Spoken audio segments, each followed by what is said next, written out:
아니, 케이팝 웹툰에서 영감을 받은 키보드 하나가요. 어떻게 투자자들한테 세금 한 푼 없는 엄청난 수익을 안겨줄 수 있었을까요? 오늘 이 흥미로운 과정을 한번 제대로 파헤쳐 보겠습니다. 네, 모든 이야기의 시작은 바로 이 질문에서부터 출발합니다. K-팝 웹툰을 테마로 한 이 키보드가 도대체 어떻게 투자자들에게 막대한, 그것도 비과세 수익으로 이어질 수 있었을까요? 문화적인 히트 상품이 금융시장과 만나는 정말 놀라운 지점이죠. 그리고 이 모든 이야기의 중심에는요, 바로 이 숫자가 있습니다. 17.5%. 와, 잠시 후에 이 놀라운 숫자가 뭘 의미하는지 정확하게 알게 되실 겁니다. 자, 그럼 본격적으로 한번 파고 들어가 볼까요? 이 이야기의 심장도에는요, 출시되자마자 그냥 순식간에 품절돼 버린 단청 키보드가 있습니다. 이게 그냥 평범한 키보드가 아니었어요. K-팝 데몬 헌터스라는 당시 정말 핫했던 웹툰이랑 협업해서 만든 특별판이었거든요. 결과요? 뭐 말할 것도 없죠. 출시되자마자 완판. 그리고 이 성공이 바로 회사의 이익을 폭발시키는 기폭제가 된 겁니다. 아니, 그럼 이런 대박 상품을 만든 회사는 도대체 어디일까요? 바로 한국 게이밍 기어 시장의 왕, 앱코입니다. 자, 여기 수익 구조를 한번 보세요. 앱코가 다른 사업도 하긴 하지만 와, 매출의 70%가 게이밍 기어에서 나오는 걸 볼 수 있죠. 그러니까 아까 그 키보드 하나가 대박 난 게 회사 전체에 얼마나 큰 영향을 미치는지 바로 감이 오시죠? 그리고 이게 바로 그 성공의 직접적인 결과입니다. 숫자로 딱 보여주죠. 작년 3분기랑 비교했더니 영업이익이 무려 43%나 급증해서 11억 원을 기록했습니다. 엄청나죠? 자, 이제 그 눈부신 성공이 어떻게 주주들을 위한 거대한 배당금으로 연결됐는지 한번 살펴보겠습니다. 앱코 이사회가 결정을 내렸습니다. 주당 174원의 배당. 이걸 전체 금액으로 환산하면요, 약 79억 원에 달하는 어마어마한 규모입니다.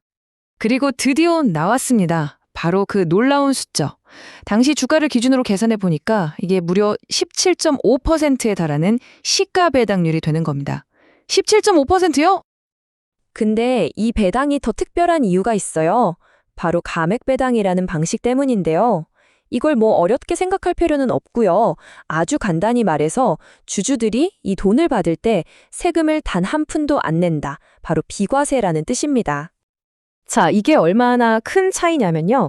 만약 이게 일반 배당이었다면 174원에서 세금을 떼고 받았겠죠.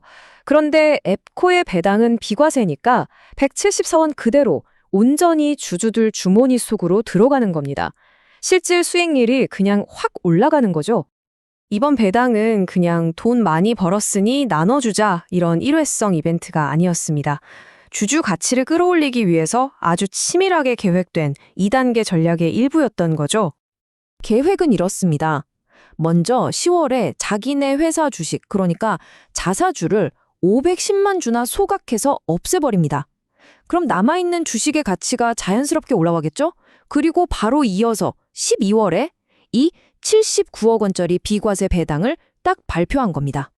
앱코 관계자가 직접 이런 말을 했어요.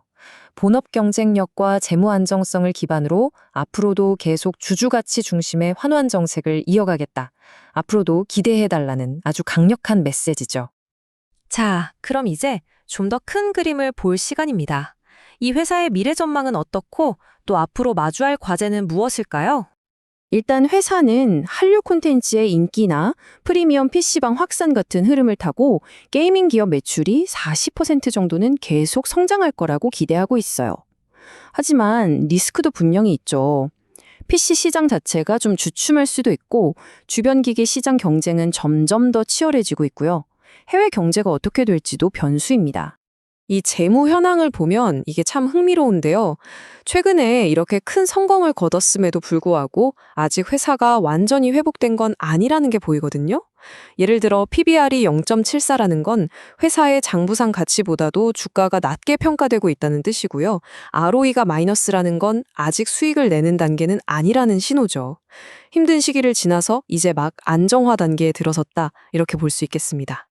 마지막으로 이런 질문을 한번 던져봅니다. 이렇게 빠르게 변하는 트렌드 속에서 어쩌면 바로 우리 눈앞에 숨어있는 제2의 K-팝 키보드는 과연 무엇일까요? 문화적인 현상과 비즈니스의 성공이 예기치 않게 만나는 또 다른 대박의 기회 말이죠.